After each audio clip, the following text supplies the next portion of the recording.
Would you look at that? Ghost of Yotei just won console game of the year, and they posted to their X account acknowledging this dude from Sucker Punch, apparently, and the acceptance speech, because apparently they couldn't be bothered going to the award show. But let's hear what he has to say, and you guys tell me if this is someone that sounds like they have their masculinity still. Thank you, Golden Joysticks, for the Best Console Game Award. All of us here at Sucker Punch were really passionate. We spent years putting our hearts into making a game like this. And I don't know too much about the people at Sucker Punch Studios besides the people that, I don't know, get fired for celebrating Charlie Kirk getting shot or telling the world that they're Antifa. But when I get some more insight from them, I'm like, oh, this explains why they got rid of Jin. Now I get it. I gotta be honest, guys. When I hear this, the first thing I'm thinking is this dude likes to sit and watch. I don't know if it's true or not, but that's the vibe I get. And if you're gonna cuck yourself and ruin your games, you're going to destroy your studio. I don't want to sugarcoat it. This is what's wrong with gaming. Ghost of Yotei was certainly something we all care deeply, deeply about. Why? Why would you care about it so much? Why would you get rid of Jin and replace it with a girl boss? Why?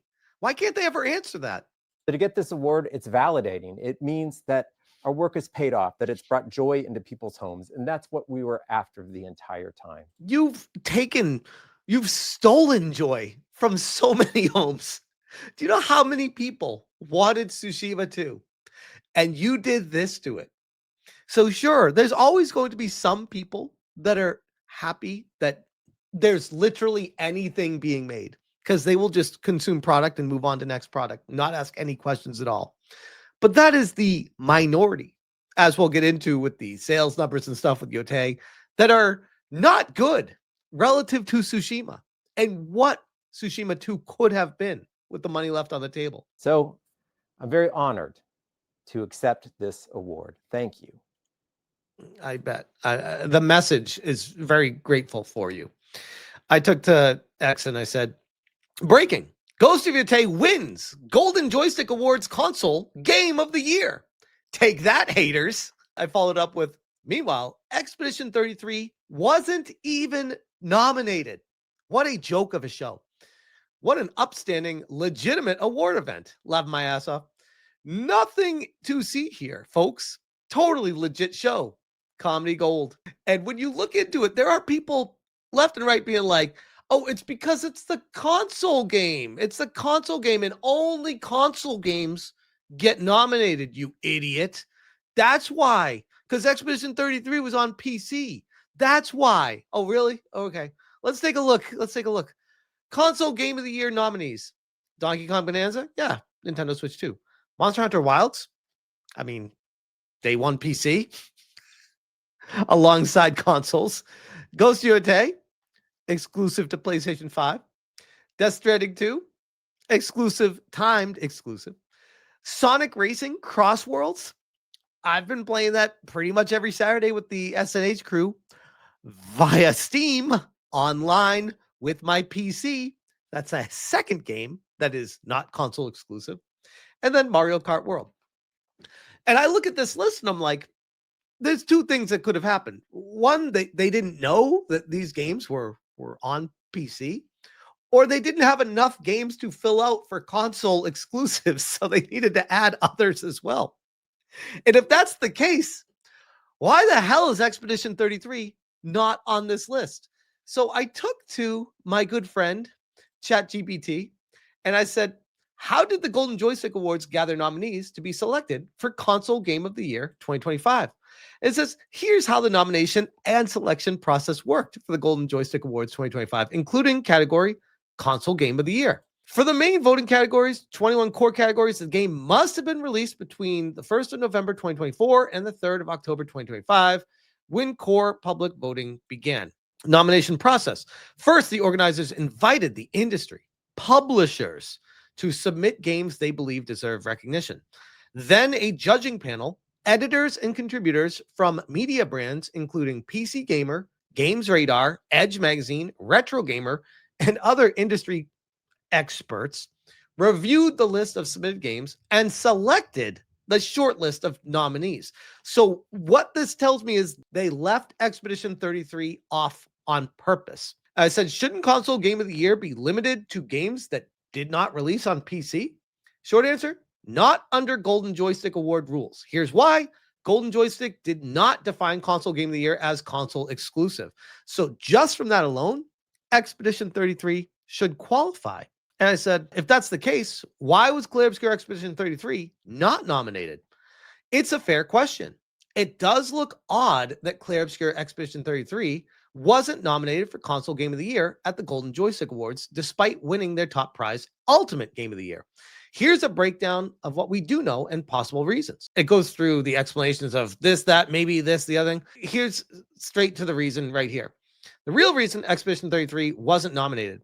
Golden Joystick Awards never published a statement explaining why, but based on how their process works, the most likely explanation is it wasn't submitted for that category. Nope, that's BS. That's BS. Because it was nominated for Ultimate Game of the Year. So, of course, it would have been submitted for everything. So I said, could it be basically because they knew it would win Ultimate Game of the Year and the Golden Joystick Awards wanted to share the spotlight with other game studios, so that wasn't winning everything? Yes, that's absolutely possible. And it happens in award shows more often than people realize. Even though Golden Joystick Awards are publicly voted, the nomination lists are controlled by the editorial panel, not the public. That means editors choose which games appear in each category. Editors can place or omit games strategically. That placement directly affects which games the public can vote for. And it says it's very common in award shows for this to be happening. Oscars and BAFTAs frequently spread the love by putting the presumed winner for Best Picture in fewer technical categories. Evidence lines up. Expedition 33 dominated critical reception. It won Ultimate Game of the Year. It won multiple other awards. It was not placed in Console Game of the Year despite qualifying. The console category instead went to Ghost of Yotei, giving Sony and Sucker Punch a share of the spotlight. This pattern is consistent with deliberate category spreading. It says it's not confirmed, but it's very plausible. It was intentionally not nominated for Console Game of the Year because organizers expected it to win Ultimate Game of the Year and wanted to distribute major wins across more studios. And you know what's funny about that? Peter Stevenson says, just so they can legally bring out a Game of the Year edition for Ghost of Yotei later down the line. And I was like, holy shit, that's 100% what it means. Because now they can say Game of the Year edition, and they don't need to say who gave them the Game of the Year. They don't need to specify console because technically it's Game of the Year, which is what this all ends up being at the end of the day. It's just one big circle jerk of getting attention. It doesn't actually mean it was the best console game of the year. It just means it won because of how they operated in the background. A lot of technical things had to happen for this to fall in line to be that. Golden Joystick says, Golden Joysticks Award, most prestigious all-around ultimate game of the year, goes to the unforgettable Clear Obscure Expedition 33. But the console game of the year goes to Ghost of Yotei, which has got to make you wonder, why is that? Sucker Punch Productions, we're honored to have won both the console game of the year and best audio design. Again, why are there separate categories except for just spreading the love and giving each other pats on the backs for how great everyone is? This is, by the way, I want to be clear when I talk about Ghost of Yotei because I think people take my criticism for it as the game's a terrible game, it's an awful game, and you shouldn't play it. My perspective, and I've always said this from day one, is it might be like a technically fun game for certain people if they enjoy what the game presents to you. My frustration has always been, I don't like the premise of what they did with the series, with the property, with the IP, what they could have done compared to what they did with it. And by supporting what they did with it, you're basically telling the company, I don't give a shit what you do. Just give me anything and I will support it.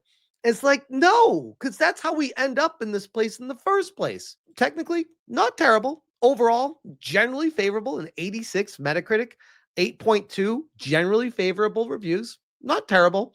But then when you actually dive into what's going on with Ghost of Yotei in the background, Pirate Nation, Ghost of Yotei team had to cut a big part of the game, but says it was the right choice. And there's more articles and details going into what the game was planned on being and how time travel was supposed to be a much larger part of the game. And most of that was cut. And now they're adding free DLC and other things like that in the game in the future, but changing what the storyline was supposed to be for it. And it makes you wonder, like, is this game really the game of the year? Or is it just, it checked the boxes that the Academy desired from Golden Joysticks and what they wanted to push forward? What a mess. What a mess. Like, when I see stuff like this, not that you ever should take an award show seriously, but it really does diminish the quality of award shows and awards that are given when you do the research to realize the back end and how it came to be and how it's not legitimate at all. Like, at the end of the day, it really should have been Expedition 33. And the only reason it's not in that category is, well, it was going to win the bigger one, so we didn't want it to win that one too. Well, it sounds to me like you shouldn't have a separate category then, if that's the case, because that's bullshit. But anyways, I'll leave that there.